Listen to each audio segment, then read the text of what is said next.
The goal is not solution, but solvency. The ability to stay in conversation with the problem. Every personal solution is provisional, experimental, revisable. Growth is a name we give to the capacity to survive revision. Cure that comes from another enslaves, cure that arises between the braids. Cure that comes from another enslaves, cure that arises between the braids. Growth replaces salvation. The future replaces redemption.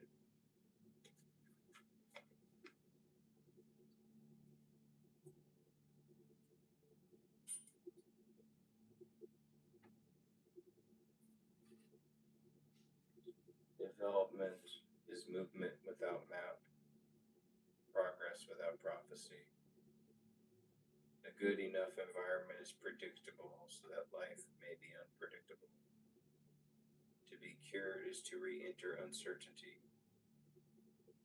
A mature society is one that permits its members to improvise.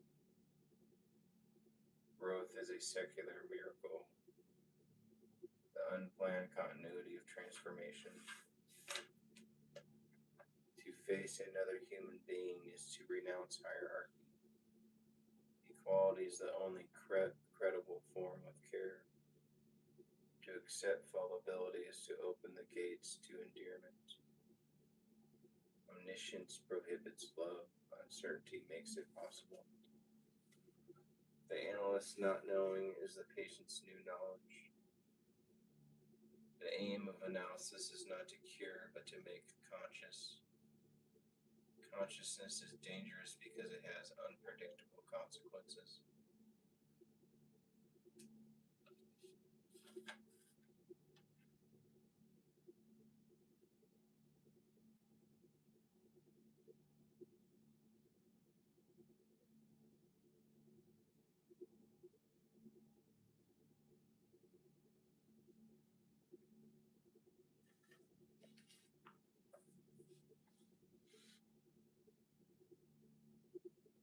The abandonment of cure is the discovery.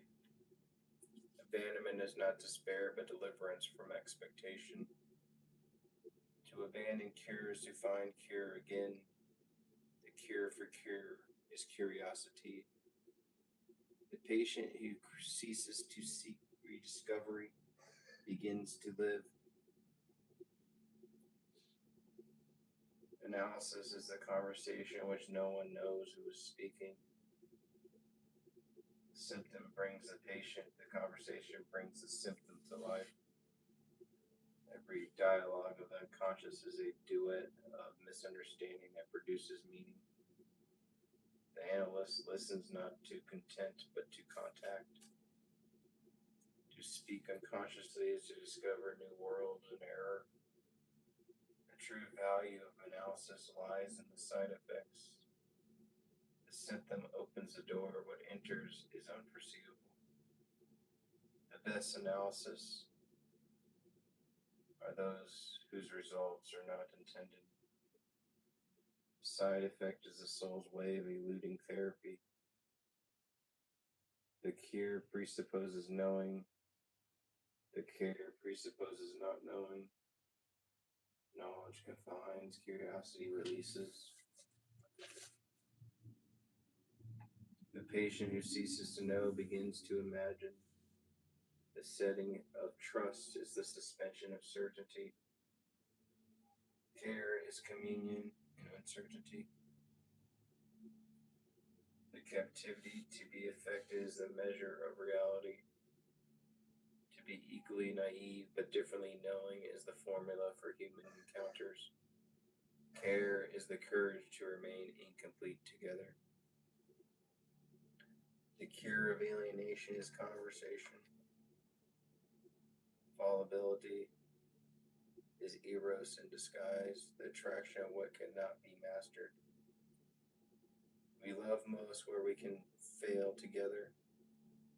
The good enough relationship eroticizes error. The cure that excludes desire becomes a punishment. The psychoanalytic couple reenacts the first risk of infancy, trusting another not to know. The mystery of cure is that it happens while we are distracted by our discovery. Unconsciousness is the symptom that outlives its cause. The unconscious invents analysis to remind itself of its infinity. Cure is the coincidence of two people failing well. True therapy resists commodification because it cannot promise anything definite. To buy analysis is to purchase a setting for surprise. The unconscious is the final economy without price. The making conscious restores us to our infinitude. The analyst's ignorance and the patient's curiosity form a single intelligence. To love the unknown is to practice care in the purest form. Where remedy was, there care shall be. Where cure was, there consciousness shall be.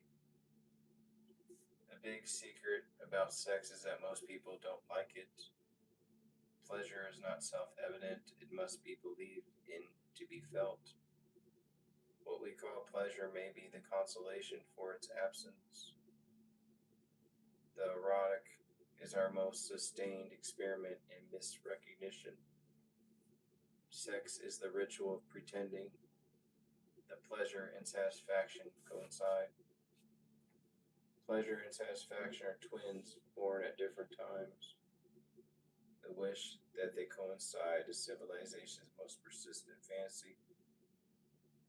We are wrong about what pleases us because pleasure is the place where knowledge fails. Pleasure is the disguised satisfaction when it does not arrive. Pleasure is the disguised satisfaction wears when it does not arrive.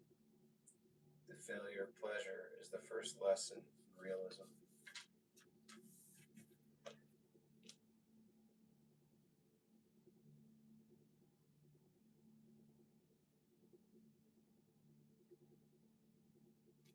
Tragic heroes perish from confusion of pleasure. They are destroyed by what they think they want. The tragedy of desire is that it cannot bear conversation. Soliloquy is the form of erotic isolation. The cure for tragedy is dialogue, but no hero wants to listen.